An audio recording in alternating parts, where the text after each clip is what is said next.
জুলাই গণঅভ্যুত্থানের উত্তাল দিন, একদিকে ছাত্র জনতা, অন্যদিকে ফ্যাসিস্ট হাসিনা সরকারের পেটোয়া বাহিনী।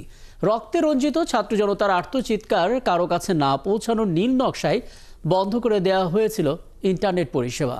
আন্দোলনকে নস্যাৎ করা ষড়যন্ত্র করেছিলেন সাবেক তথ্য প্রতিমন্ত্রী জুনায়েদ আহমেদ পলক। তারপরও ছাত্র জনতার বিপ্লবকে বিশ্বে ছড়িয়ে দিতে গোপনে কাজ করেছিল এক ঝাঁক তরুণ।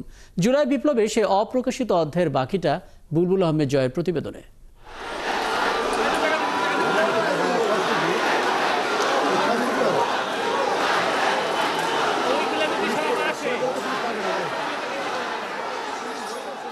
এই দৃশ্য কোনো সিনেমা কিংবা মধ্যযুগের বর্বরতার চিত্র নয়, বাংলাদেশে ঘটে যাওয়া জুলাই বিপ্লবের বিভীষিকাময় ছবি সব।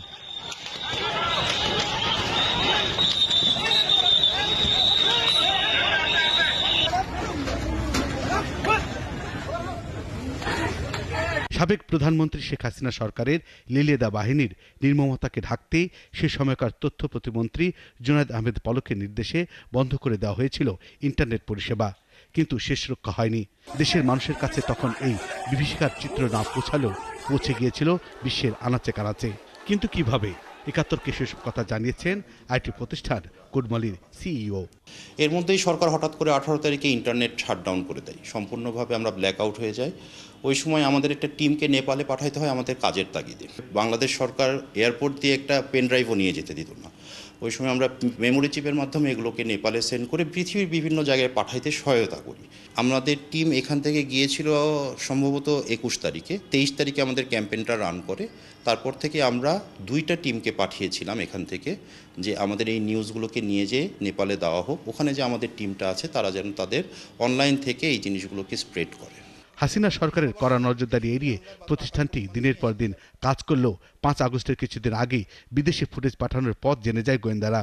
যখন আমাদের কোডমলি থেকে আমাদের ক্যাম্পেইনটা রান হলো এক দফা এক দাবি 23 তারিখে, তারপর থেকে আমরা একটা নজরদারির মধ্যে ছিলাম এবং তারপর থেকে 5 তারিখ পর্যন্ত আমরা অফিস ওপেন করতে পারি নাই। ইন্টারনেট পরিষেবা নিয়ে পলকের মিথ্যাচার এদেশের মানুষ যেমন বিশ্বাস করেনি, তেমনি বিশ্বাস করেনি রেমিটেন্স যোদ্ধারাও।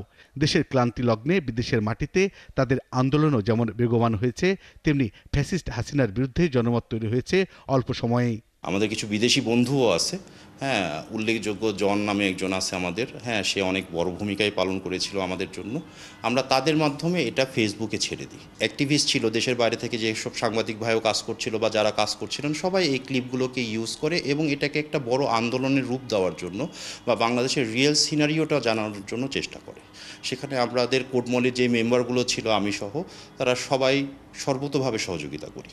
36 জুলাই পলকের পোষা সাইবার যোদ্ধাদের বিরুদ্ধে সত্যিকারের সাইবার যোদ্ধাদের যেমন বিজয় হয়েছে, তেমনি পরাধীনতার শিকল ভেঙে বিজয় হয় বাংলাদেশের ছাত্র জনতার। বুলবুল আহমেদ জয়, 71, ঢাকা।